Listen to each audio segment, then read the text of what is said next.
രക്തസാക്ഷി പരിവേഷം കിട്ടി കോൺഗ്രസിൽ നിന്നും പുറത്തു പോകാമെന്ന് ശശി തരൂർ കരുതേണ്ടതില്ല.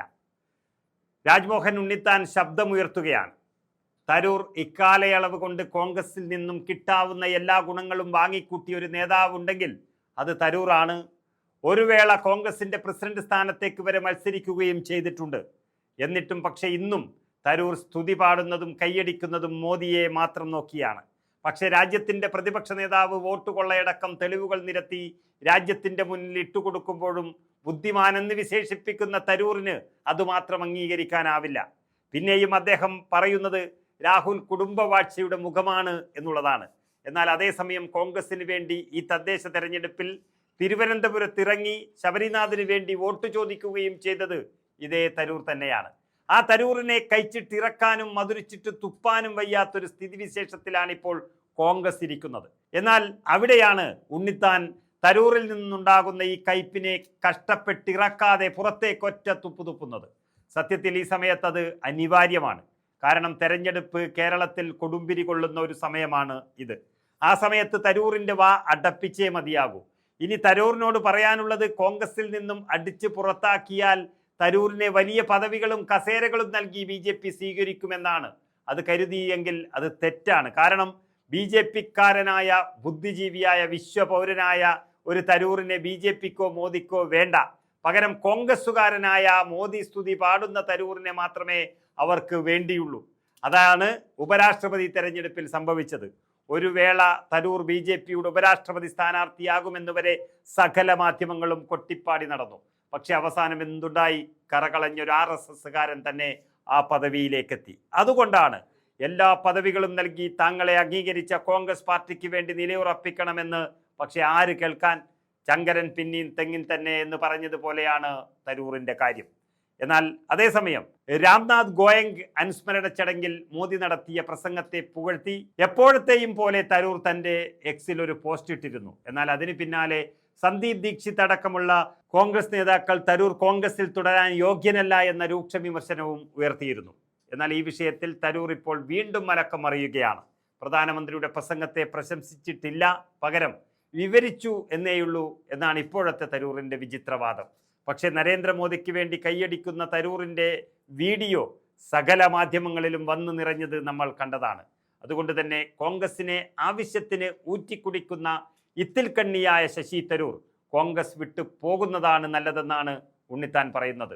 ഉണ്ണിത്താൻ്റെ ആ പ്രതികരണം ഒന്ന് കാണാം. ശശി തരൂരിനെ കുറിച്ച് പറഞ്ഞാൽ ഒരു ജന്മം ഒരു പാർട്ടിയെ കൊണ്ട് എന്തൊക്കെ നേടാവോ അതെല്ലാം അദ്ദേഹം നേടിയെടുത്തിട്ടുണ്ട്. ഇതിനപ്പുറം ഈ പാർട്ടിയിൽ നിന്ന് ഇനി അദ്ദേഹത്തിനൊന്നും ലഭിക്കാനില്ല. ഇന്ന് കോൺഗ്രസിൻ്റെ പരമോന്നത സമിതി എന്ന് പറയുന്ന വർക്കിംഗ് കമ്മിറ്റിയിലെ ഒരു അംഗമാണ് അദ്ദേഹം. കോൺഗ്രസ് പ്രസിഡൻ്റായി മത്സരിച്ച അദ്ദേഹമാണ്. മാത്രമല്ല അദ്ദേഹത്തിന് ഇന്ന് കോൺഗ്രസ് ഏറ്റവും നല്ലൊരു കമ്മിറ്റിയാണ് കൊടുത്തിരിക്കുന്നത്. ക്യാബിനറ്റ് പദവിയുള്ള ഒരു കമ്മിറ്റിയുടെ ചെയർമാനാണ് അദ്ദേഹം. അപ്പോൾ ഇതിൽ കൂടുതലൊന്നും അദ്ദേഹത്തിന് ചെയ്യാനില്ല. പിന്നെ അദ്ദേഹത്തിൻ്റെ കൂറും വിധേയത്വവും പ്രതിബദ്ധതയും കോൺഗ്രസിനോടായിരിക്കണം എന്നുള്ളത് ഒരു വലിയ കാര്യമാണ്. പക്ഷേ അദ്ദേഹം ഇന്ന് നടത്തിക്കൊണ്ടിരിക്കുന്ന പ്രവർത്തനങ്ങൾ പാർട്ടിയുടെ സൽപ്പേരിന് കളങ്കമുണ്ടാക്കുന്ന പ്രവർത്തനമാണ്. പക്ഷേ അദ്ദേഹം ഒരു രക്തസാക്ഷി പരിവേഷം നേടിയെടുത്ത് പാർട്ടിയിൽ നിന്ന് പുറത്തു പോകാൻ ശ്രമിക്കുമ്പോൾ അത്തരമൊരു പരിവേഷം കൊടുക്കാൻ ഞങ്ങൾ തയ്യാറല്ല. അതുകൊണ്ട് അദ്ദേഹത്തിന് വേണമെങ്കിൽ സ്വയം പാർട്ടി വിട്ടു പോകാം. പക്ഷേ പാർട്ടിയിൽ നിന്ന് പുറത്താക്കി ഒരു രക്തസാക്ഷി പരിവേഷം ഉണ്ടാക്കി പോകാമെന്നുള്ള വ്യാമോഹം നടക്കുന്ന പ്രശ്നമില്ല. ഒരു പേടിയില്ല.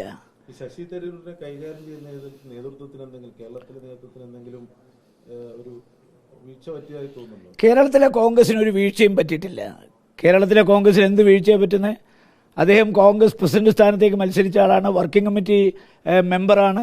അപ്പോൾ അദ്ദേഹത്തിൻ്റെ കാര്യത്തിൽ തീരുമാനമെടുക്കേണ്ടത് കേരളത്തിലെ KPCC അല്ല, ഓൾ ഇന്ത്യ കോൺഗ്രസ് കമ്മിറ്റിയാണ്. പ്രസിഡൻറ്റും അതുപോലെ തന്നെ കോൺഗ്രസിൻ്റെ സംഘടനാ ചുമതലയുള്ള ജനറൽ സെക്രട്ടറി ശ്രീ KC വേണുഗോപാലും ഉചിതമായ സമയത്ത് ഉചിതമായ തീരുമാനമെടുക്കും.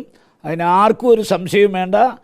അദ്ദേഹത്തിന് എന്താണോ അദ്ദേഹം ഉദ്ദേശിക്കുന്നത് അത് ഈ പാർട്ടി നടക്കാൻ പോകുന്നില്ല. ഒരു വിഷയം കൂടി, രാഹുൽ മാങ്കൂട്ടത്തിൽ വിഷയത്തിലെ ഈ പാർട്ടി നടപടിയെടുത്തതിന് ശേഷം വീണ്ടും തെരഞ്ഞെടുപ്പിൽ പാലക്കാട് രാഹുൽ മാങ്കൂട്ടത്തിൽ സജീവമാവുകയും ചെയ്തു. അതിൽ ചില കോൺഗ്രസിനകത്ത് മുതിർന്ന നേതാക്കൾ അതിൽ പരോക്ഷമായെങ്കിലും അതൃപ്തി പ്രകടിപ്പിച്ച് രമേശ് ചെന്നിത്തലയെ പോലുള്ള നേതാക്കളൊക്കെ രംഗത്ത് വരികയും ചെയ്തു. എന്താണ് എങ്ങനെ രാഹുൽ മാങ്കൂട്ടത്തിൽ ഇപ്പോൾ ഈ നടപടി നേരിട്ട് രാഹുൽ മാങ്കൂട്ടത്തിൽ തെരഞ്ഞെടുപ്പ് പ്രചരണത്തിൽ സജീവമാകേണ്ടതുണ്ടോ? എന്താണ് നിങ്ങളുടെ അഭിപ്രായം? കോൺഗ്രസ് ഒരു ജനാധിപത്യ പാർട്ടി എന്നുള്ള നിലയ്ക്ക് കോൺഗ്രസിനകത്ത് പല നേതാക്കന്മാർക്കും പല അഭിപ്രായങ്ങളും ഉണ്ടാകും. പക്ഷേ രാഹുൽ മാങ്കൂട്ടത്തിൽ ഒരു കുറ്റം ചെയ്തു. ആ കുറ്റത്തിൻ്റെ പേരിൽ അദ്ദേഹത്തിൻ്റെ പേരിൽ പാർട്ടി ശക്തമായ നടപടിയെടുത്തിട്ടുണ്ട്. Parliamentary party നടപടിയെടുത്തിട്ടുണ്ട്. ഒരു കുറ്റത്തിന് രണ്ട് നടപടിയെടുക്കാനാവാത്തത് കൊണ്ടാണ് വീണ്ടും വീണ്ടും നടപടിയെടുക്കണമെന്നുള്ള നിങ്ങളുടെ ആവശ്യം നടക്കാതെ പോകുന്നത്. കാരണം അദ്ദേഹം ഒരു കുറ്റമാണ് ചെയ്തു എന്ന് നേതൃത്വത്തിന് ബോധ്യം വന്നിട്ടുള്ളത്. നേതൃത്വം, കോൺഗ്രസ് നേതൃത്വം, KPCC നേതൃത്വം യുക്തമായ നടപടി ആ കാര്യത്തിൽ സ്വീകരിച്ചിട്ടുണ്ട്. പാർലമെൻ്ററി പാർട്ടിയും സ്വീകരിച്ചിട്ടുണ്ട്. അദ്ദേഹം ഇന്ന് പാർട്ടിക്ക് പുറത്താണ്. ഇനി കൂടുതൽ അതിനെക്കുറിച്ച് ചർച്ച ചെയ്യേണ്ട കാര്യമില്ല. അല്ല, അതാ ഞാൻ പറഞ്ഞത്, ആ വിഷയത്തെക്കുറിച്ച് കൂടുതൽ പ്രതികരിക്കാൻ ഞാനില്ല. അതുകൊണ്ടാണല്ലോ ഞാൻ പറഞ്ഞത് കോൺഗ്രസ് ഒരു ജനാധിപത്യ പാർട്ടിയാണ്. ഈ പാർട്ടിയിലെ പല നേതാക്കന്മാർക്ക് പല അഭിപ്രായങ്ങളുണ്ടാവും. പക്ഷേ പാർട്ടിയുടെ അഭിപ്രായം പ്രകടിപ്പിക്കുന്നത് രണ്ടുപേരാണ്. ഒന്ന് KPCC പ്രസിഡന്റും രണ്ട് പ്രതിപക്ഷ നേതാവുമാണ്. ആ രണ്ടുപേരും ഇക്കാര്യത്തിൽ വളരെ ക്ലാരിറ്റിയോടുകൂടി ഒരു മറുപടി പറഞ്ഞിട്ടുണ്ട്. അതിനപ്പുറമുള്ള മറുപടികൾക്കൊന്നും ഈ പാർട്ടിയിൽ യാതൊരു പ്രസക്തിയുമില്ല.